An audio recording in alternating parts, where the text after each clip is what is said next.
What's up guys, welcome back to the channel. So today we picked up this new to us unit. It is a 2005 Kawasaki STX 900. It is a two-stroke of course, and we weren't really shopping for one, but we got such a good deal we couldn't pass it up. We had too much fun on this one right here. My brother decided to go ahead and scoop this one up. Of course it does need some work. We did test it out there on the lake.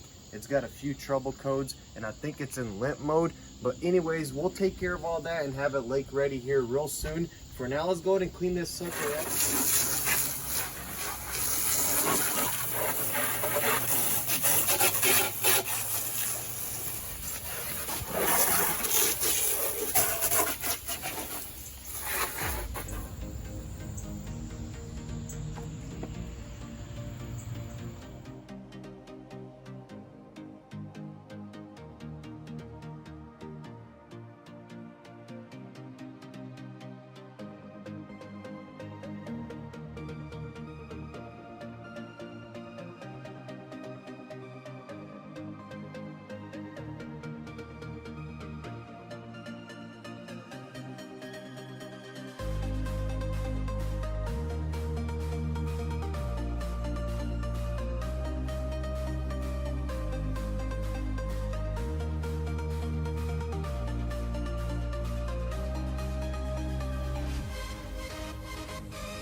What's up guys, next day here, and last night I was editing the video. I hit the wrong button at the wrong time and ended up losing some of my clips, but it's cool. I'll catch you guys up as quick as possible here. So basically, after going through the jet ski, we put some new spark plugs, some seafoam, fresh fluid, and we decided to go back on the river. And here's where we almost sunk the jet ski. After about an hour, we started taking in a whole bunch of water and the whole engine compartment filled up to the brim.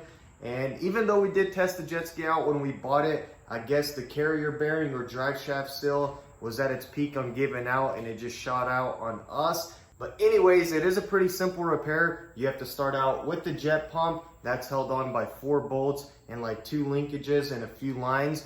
And after that, here's where it gets complicated. The manual does require you to remove the motor just to pull the drive shaft out. That coupler on the other end is very hard to get off inside that compartment. So we do have everything set up, and we're gonna go ahead and try to just hoist it up just high enough just to slide that shaft underneath and see if we could do it that way. For now, let's get back in the video.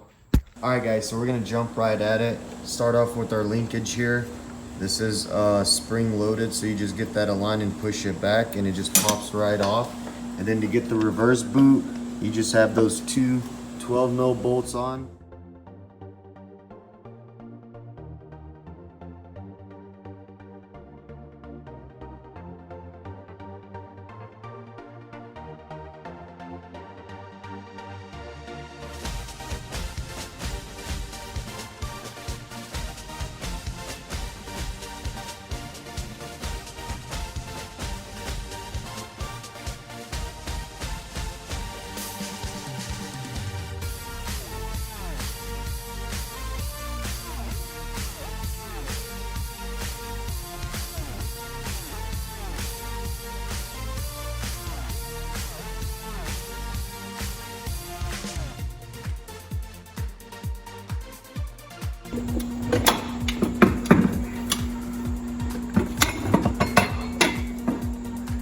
Dang!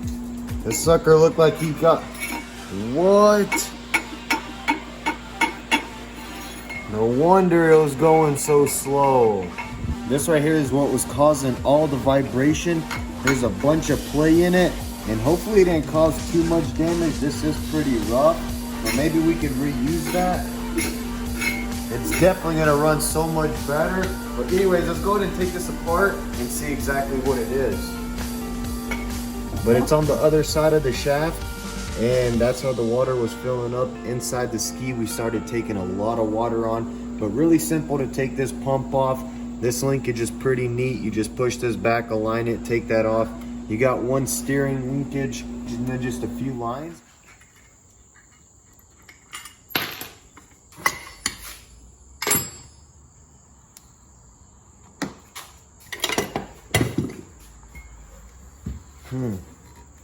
Guess we gotta pop that off, and I think there should be a bearing probably inside of there.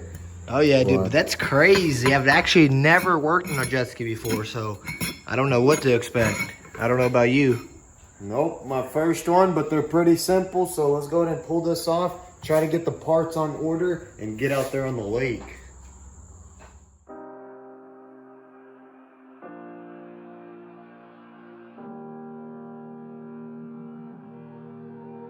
Every time we say goodbye,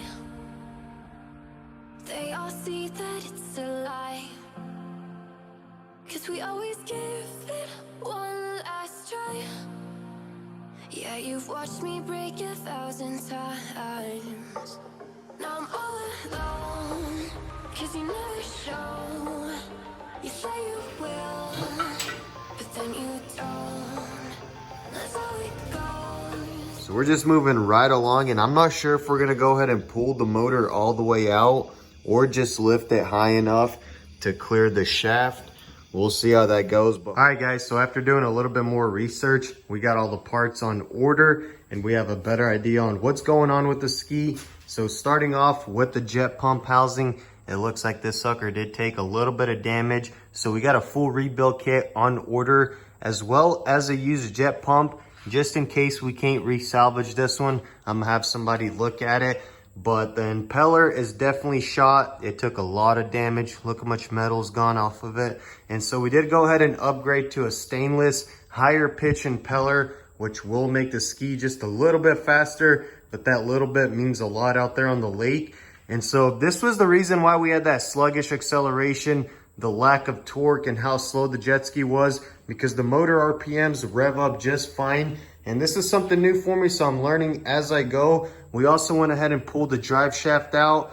Here's what's left of the carrier bearing. And as you can see, the motor's still in here. And the trick is, you don't really have to unhook all these cables. You just have to hoist it high enough to be able to slide it underneath the motor. Or you could probably just take this coupler off, and that'll probably be an easier option, but we just went ahead and lifted it up. And my brother and I were talking about doing a full rebuild, but we did do a compression check and all the cylinders were at like 110. So I think there's a little bit of life left. We're just gonna have to wait until we blow it up or something.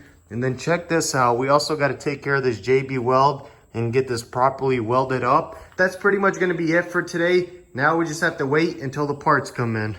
Alright guys, so that's a wrap for this episode. Hopefully in the next one we'll have all the parts and have the ski ready to go. I can't wait. Stay tuned for that. With this said, thanks guys for all the love and support. If you are new on the channel, hit that like bell and sub button to support the channel. Give us a follow on Instagram at DannyTV. That link is in the description. Drop your thoughts and suggestions down in the comments. Thanks for watching. I'm out. I'll see you.